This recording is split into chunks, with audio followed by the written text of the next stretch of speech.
Now, welcome to another Path to Ahsoka, where this time it's a different type of path. We'll be talking about it's the world between worlds. Yes, the World Between Worlds was on the list of episodes you should watch going into Ahsoka. We're wondering if it's because there might be some concepts from the World Between Worlds in the show, or if it's just to emphasize the promise that was made between Ezra and Ahsoka. Keep going! You can make it! When you get back, come and find me! I will.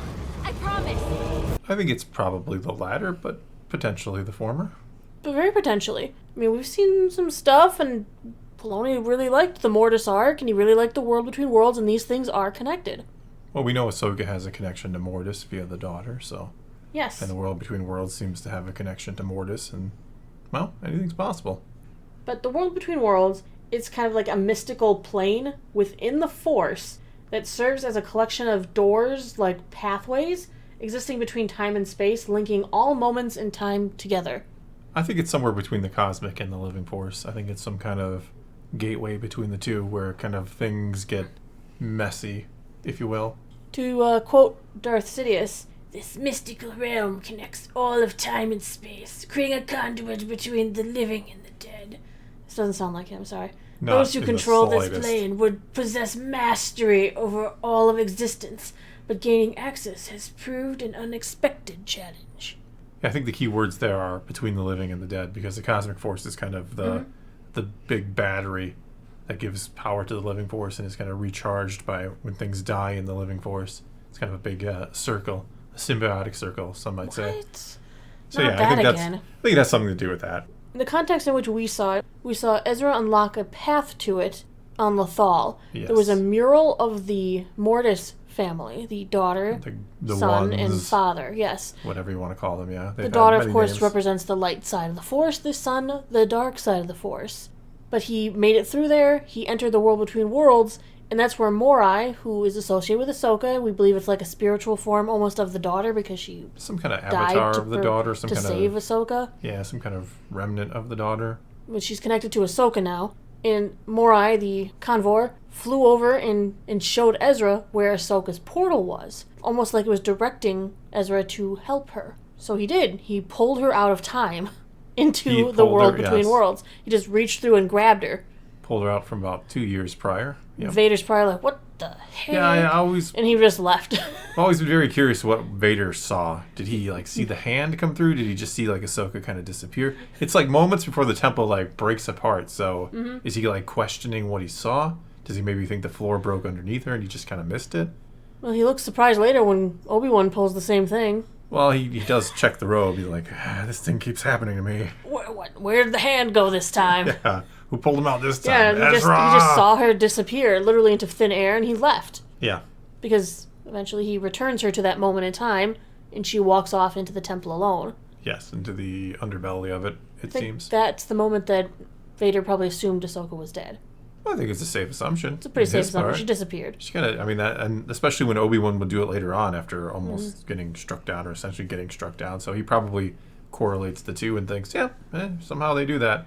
And that episode Really like to find out how. the episode is also when we found out Darth Sidious wanted a way in. Yes. And for some reason, he cannot get in. He did have the Empire, scouring that temple to find this. He had a copy of it made on the Chimera on Yeah. Thrawn's ship. Thrawn built him a copy based on the rubble left from the temple because Ezra he thought sealed Ezra, the because thing Ezra behind seemed him. to, Ezra seems to be able to get in there just naturally.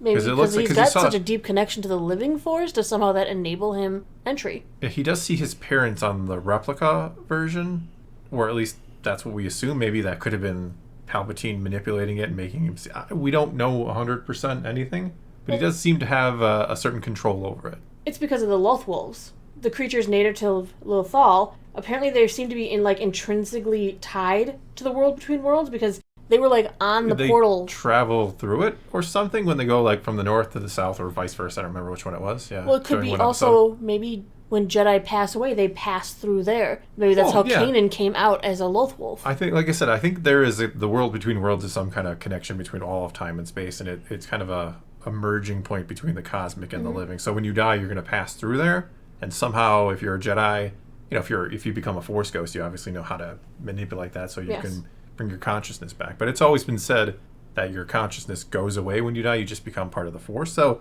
somehow when you pass through that kind of that needle point, whatever you want to call it, that pinpoint, some people can kind of leave something behind that can come back the other way. But the Lothwolves, being tied to that place, they're capable of traveling through that realm in a similar manner as if they were traveling through hyperspace, like the Purgle do.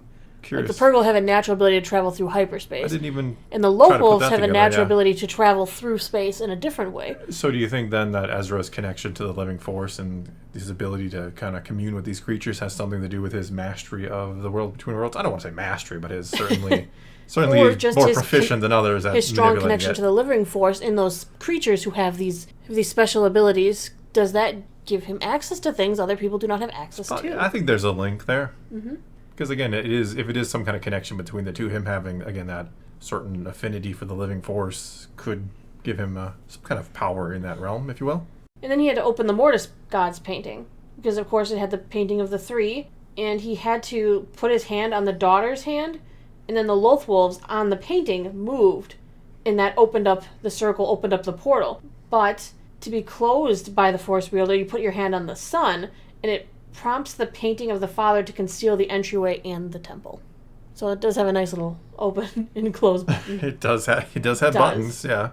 I do wonder how much of this has been thought through by Filoni and or Lucas, who Filoni has apparently consulted with about all this. I mean, does he have like the whole thing kind of mapped out, or is he kind of making it up as he goes? That's what I'm really curious about. I feel like he's had to have this mapped out at least a little bit more, because it showed up in another part of the canon. The World Between Worlds did. Because we have the Rise of Skywalker visual dictionary here with us. We can loosely use the word canon with that movie. I kid, or do I? Alright, well, the canon movie, The Rise of Skywalker, we saw the little books that Luke had, his library collection that Rey has ended up with. I like that you call it the little library collection. It's like the first Jedi text. The little thing, that little collection little you got books, there. Yeah. Well, according to the visual dictionary, one of the pages talks about the World Between Worlds. It says, the World Between Worlds, otherwise referred to as the Virgins Shatter, was described within the Chain Worlds Theorem, visualized in the sacred Jedi text, kept within the Jedi Temple on the planet of Ahch-To. Yeah, Virgin's point. It's a virgins between the... I'm sticking with my between the cosmic and living Force thing. Well, it's also called the Chain Worlds Theorem, because that does connect you to multiple points in time. Does it also connect you to multiple universes? Yeah. There were some theories in these books that Luke was holding on to that seem a little out there. Yeah, I mean, it could be possibilities, too. You're seeing different... I mean, I don't like the idea of the multiverse in Star Wars, because I like the idea that there's just this one linear kind of timeline. Yes, Yoda talks about, we control the future and all these things. And so, but I do like the idea there's only one, because I think it just gets messy. Yet at the same time, if you did want to kind of bring in the idea of multiple realities, you could kind of make the EU canon, you could make different things canon. It just gets messy, though. Yes. And some background information, because you were asking about the development more aspect of the World Between Worlds. When Dave Filoni was inventing it, he did have conversations with George Lucas about it. So they talked. Lucas was heavily involved in the Mortis story arc in Clone Wars, so... And they connected that with the World Between Worlds, and it's connected to the new Jedi Order that Rey's building, we assume. Whatever. She has those books, and this is in the books, so... Yes.